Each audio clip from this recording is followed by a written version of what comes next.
Hi, I'm Laverne Toll, and this is my story. I was born January 20th, 1930, 1 year after the stock market crash. Times were tough during the Great Depression, but my family was thick as thieves. We had to be living on a 400-acre farm 5 miles from the nearest town and 40 miles from the nearest doctor. My father, John Fransman, and midwife, Mrs. Maney, delivered me in Gregla, Minnesota, the first place I called home. My childhood revolved around the farm. On the farm we used a horse and sleigh to get around. It wasn't always the most convenient, but I remember one cold winter's night when Adeline, Jean, Doug, and Mom and Dad and I were all huddled together in the sleigh box. As cold as it was, I couldn't resist gazing up at the stars shining so brightly. Moments like these make you forget about the hard times. I get choked up. My father was quite handy around the farm. In 1932, when our big house burnt down, he built us a new log home. It was much smaller than the big house. My sister, 2 brothers, and I all had to share one bedroom. It was a good thing we spent most of our time outside. In the summer, we went to Bible school. The walk was far, but the elegant wild roses lining the road made the trip worthwhile. In 8th grade, we moved to a farm in Becker, Minnesota. We were older now. We enjoyed things like swimming, renting a boat at Elk Lake, and hanging May baskets which were filled with candy, flowers, cookies, and other goodies. What you did was hang a basket around the neighbor's doorknob, ring the bell, and run.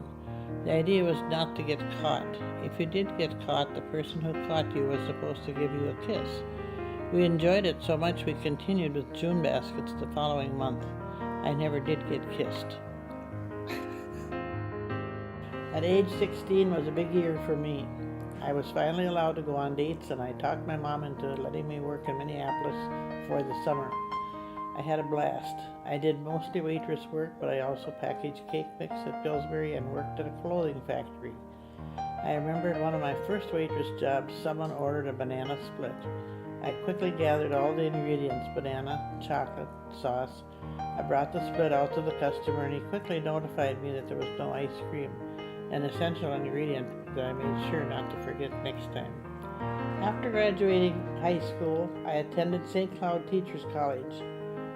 2 years later, I graduated. Although I hadn't met my Prince Charming, I did meet my best friend Sybil. We both taught at Kingston. These were great years. We took the kids roller skating on Friday nights and started a teen club. On Saturdays, Sybil and I would go to the dance if we were lucky enough to have a date. After 2 years in Kingston, Sybil and I left to teach at different schools. I went to Two Harbors and Sybil to St. Louis Park. Things weren't the same without my best friend. A year later, I moved back to the cities. Sybil and I were inseparable now. We even bought a car together and named her Topsy because it reminded us of the little girl in Uncle Tom's Cabin. Then one day during my summer waitressing job, a man gave me a folded piece of paper. On that piece of paper was a number belonging to a man by the name of Lloyd Toll. Lloyd's uncle, who had given me the piece of paper, told me that it was a shame such a nice lady like me was single and that I should give his nephew a call. I didn't think much of it, but one night cleaning up my closet I came across it again.